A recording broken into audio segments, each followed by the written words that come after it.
आपने सुरक्षा देने का वादा किया था देश के साथ, आपने बेटी पढ़ाओ बेटी बचाओ का नारा दिया था। आपसे पूछ रही हूँ, तो आपके शासनकाल में बेटी। Chandramohan ji, let me take it to Radhika ji. Radhika ji, जो सवाल वो बोल रहे हैं, वो कह रहे हैं हिमंता बिस्वा शर्मा का जो बयान है वो जनता के इमोशन से ड्रिवन नहीं है, वो सियासत से ड्रिवन है। देखिए, यहाँ पे एक बात मैं और याद दिलाना चाहूँगी। यहाँ पे कोई बोल रहा था कि राम रहीम को पैरोल दे दिया। मेरे सामने ये बयान है पूर्व मुख्यमंत्री हरियाणा भूपिंदर सिंह हुड्डा, जो कांग्रेस के मुख्यमंत्री थे। उन्होंने क्या कहा? Parole granted as per law के तहत पैरोल ग्रांट किया गया। तो ये लगातार जो हम पे इल्जाम लगाया जाता है ना कि भारतीय जनता पार्टी की सरकार कर रही है, ये ओछी राजनीति बंद कर देनी चाहिए। महिला सुरक्षा को लेके हमारी सरकार कितनी गंभीर है वो हम लगातार दिखाते आए हैं, चाहे बदलापुर का केस हो जहां आज फिर राजनीति हो रही है। विपक्ष और इंडी गठबंधन सिर्फ राजनीति कर रहा है और उनको ये बात और रिकॉर्ड है। मैं आपके बीच में नहीं बोली, आपके बोलने से कुछ बदल नहीं जाएगा। सच्चाई वो बयान को बोल ले, उसके बाद बोलिए। बात कंप्लीट करने दीजिए। हाँ। और मुझे नहीं लगता कि किसी भी आदमी को इतनी असंवेदनशीलता दिखानी चाहिए ऐसे मुद्दे के ऊपर कि जब कोई बोल रहा हो तो बीच में टोके। ये मुद्दा ऐसा है ही नहीं कि एक के ऊपर एक चिल्लाया जाए। यहाँ पे महिलाओं की सुरक्षा की बात हो रही है, जो इस देश की आधी आबादी है, और उनकी सुरक्षा सर्वप्रय होनी चाहिए और कुछ नहीं, कोई राजनीति नहीं। घड़ियाली आंसू सिर्फ एक रेप पे तेरा रेप मेरा रेप करके नहीं होने चाहिए। और हिमंता बिस्वा शर्मा जी वही कह रहे हैं जो आज देश की जनता कह रही है। जाके देखिए कलकत्ता में, जाके देखिए हर प्रदेश में जो डॉक्टर कलकत्ता के रेप के बाद बैठे हुए हैं, वो लोग जो जीवन दान करते हैं आज अपने जीवन की भीख मांग रहे हैं। एक लड़की के साथ जो हुआ और किस तरीके से अपराधियों को बचाया जा रहा है, आप जाके आवाज सुनिए लोगों की क्या है, लोग क्या कह रहे हैं। निर्भया के बाद क्या आवाजें हुई थी, शायद आप सब कुछ भूल गए हैं। एक अपने घर की बेटी से जाके पूछने की वो क्या चाहती है, अपने घर की हर महिला से पूछने की वो क्या चाहती है। हिमंता बिस्वा शर्मा जी हो या कोई भी हो, हर जगह जनता की आवाज बोल रहा है। आप उन पर तो खामोश रहती हैं। अच्छा, अगर अपराधी आपकी पार्टी का होता है तो आप बिल्कुल नहीं बोलती। हो रही है, राज्य नहीं है जहाँ पे आदर्श पार्टी की सरकार है, उनको आप घेरने के लिए आ जाती है। मत अपनाइए। आप ये बताइए, कोर्ट में चल रहा है। मैं थोड़ा सा बताना चाहूंगी सुचारिता जी, फैक्ट्स पे बात हो। देखो मैं फैक्ट पे बता रहा हूँ, कैसे कैसे पैरोल मिली है मैं बता रहा हूँ। उसका नाम रहीम का कहो तो मैं बता दूं। एक सेकंड, अरे एक मिनट ना हाजी जी, एक एक करके बात कर रहे हैं। ये जैसा राधिका जी ने कहा, मैं कंप्लीटली उनके बयान से सहमत हूँ कि एक एक करके बात कर जी। ये टॉपिक बहुत संवेदनशील है, तो इसमें कोई हम तू मैं करें ये बड़ा बुरा लगता है। बरखा जी बोल रही है, उसके बाद आप बोलिए। महिलाओं को बोलने भी नहीं देते आप लोग, तो कैसे बात चलेगा। आपको मैं सिर्फ इतना बता रही हूँ कि बृजभूषण को, जिसका आप नाम ले रहे हैं, साफ नाम लीजिए ना, बृजभूषण बोलिए, तो उसका केस कोर्ट में चल रहा। अभी आप संविधान की दुहाई दे रहे थे, इतनी बड़ी बड़ी दुहाइयां दे रहे थे।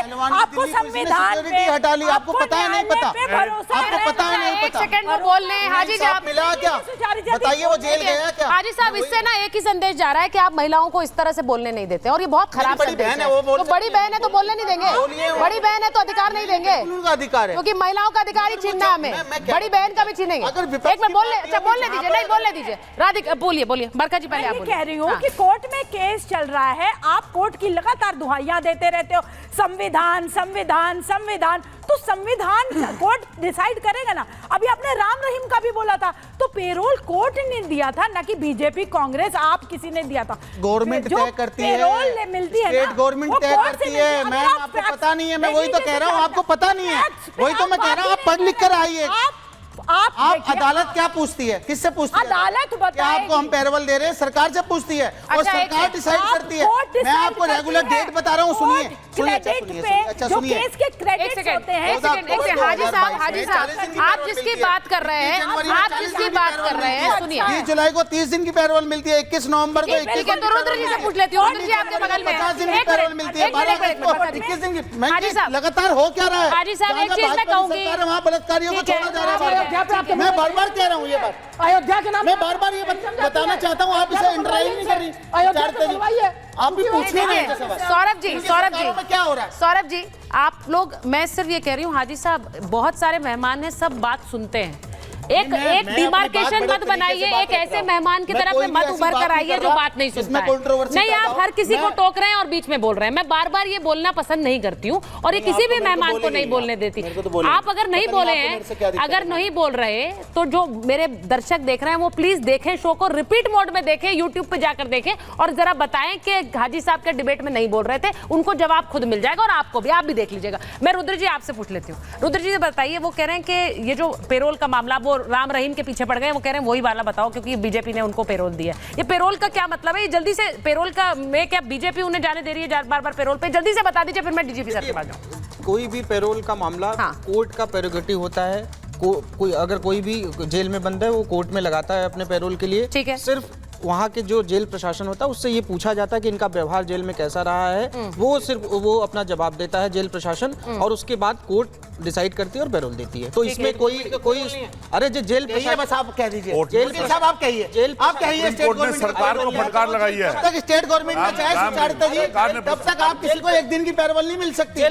मैं लिखित में दे रहा हूँ और मैं कह रहा हूँ अगर मेरी बात गलत है तो मेरे को चैलेंज करिए। आपको टेक्निकल बातें समझ में वो वकील है, वो बता रहे हैं। अरे मैडम मैं वकील भी हूँ। अच्छा, आप वकील भी हैं? अच्छा, ये भी पहचान बन गया, ये वकील भी बन गया। अब मैं बताने लगूंगा कि मेरे पास क्या क्या डिग्री है तो वो नहीं रहेगा। मैं स्पोक पर्सन हूँ, मैं उसके तहत बता रहा हूँ। देखिए,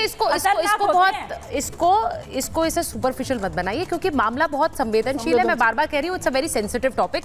चंद्रमोहन जी रिएक्ट करना चाह रहे थे। मैं एक बार चंद्रमोहन जी आपके पास आ रही हूँ और जरा आप राधिका जी को जवाब देना चाह रहे थे, लेकिन बड़ा क्लियर है, एक क्लियर मैसेजिंग क्या जनता की तरफ से जा रही है। मैं बार बार ये सवाल इसलिए पूछती हूं क्योंकि इसमें बीजेपी कांग्रेस बनकर मत देखिएगा।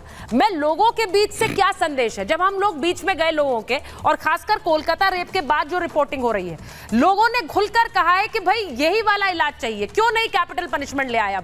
और ये बात राधिका जी से मैं पूछूंगी क्योंकि इतने साल से उनकी सरकार है, कैपिटल पनिशमेंट की मांग बार बार उठती रही है। बरखा जी जानती है निर्भया के मामले से, तब से ये मांग। मैं राधिका जी का जवाब देता हूं। मैं राधिका जी को संबोधन नहीं कर रहा हूं, लेकिन मैं इतना जरूर कहूंगा, कुछ लोग जो कहीं दूसरी ओर थे इसी जगह के ऊपर तब इसी मुद्दे की पैरवी करते थे जैसे मैं आज पैरवी कर रहा हूं, और आज वो किसी और जगह जाने के बाद उस बात की पैरवी कर रहे हैं। ये राजनीति है और इसी राजनीति की शुरुआत किसने करी? जिस दल के पास वो चले गए।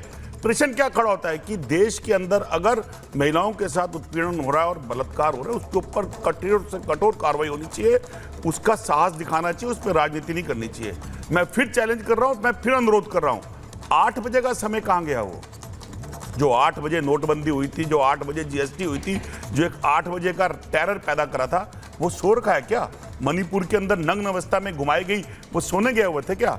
जब पहलवान जनता के ऊपर जंतर मंतर पे बैठी रही तो क्या वो सोने गए हुए थे क्या? ब्रिज मोशन के कांड के ऊपर क्या वो सोने गए हुए थे?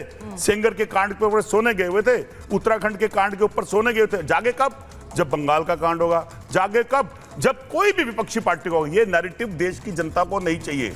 इसके लिए हर दल, हर नेता साथ होगा, जो नहीं होगा वो समाज से और लोगों से दुत्कारा जाएगा, दोबारा बोलने लायक नहीं होगा, क्योंकि माँ, बेटी और बहन का दायित्व है। ये दायित्व हमें निभाना पड़ेगा और इसका दायित्व सबसे ज्यादा उस सरकार पे है जो इस समय सत्ता पे है।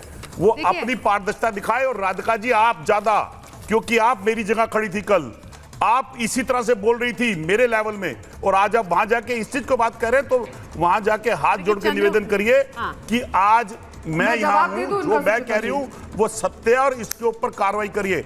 ये कह के नहीं कि असम वाला करे तो अच्छा, और उत्तर प्रदेश में हो और एक वर्ग पे हो तो वो। देखिए, ऐसा लग रहा है कि इस रेप के मामले और बलात्कारियों को सजा क्या दी जाए, ये वाला इलाज सही है कि नहीं, इस पर बोलने से ज्यादा आप इस बात पर फोकस कर रहे हैं कि राधिका जी पहले कहाँ खड़ी थी और अब कहाँ। मैंने ऐसा नहीं कहा। नहीं, तो उसको भूल जाइए ना। ये करा कि एक प्रवक्ता बन जाए तो उसकी वाणी कैसे बदल सकती है? ऐसा मुझे अगर प्रवक्ता है तो प्रवक्ता की हैसियत से प्रवक्ता बने, नुमाइंदा ना बने।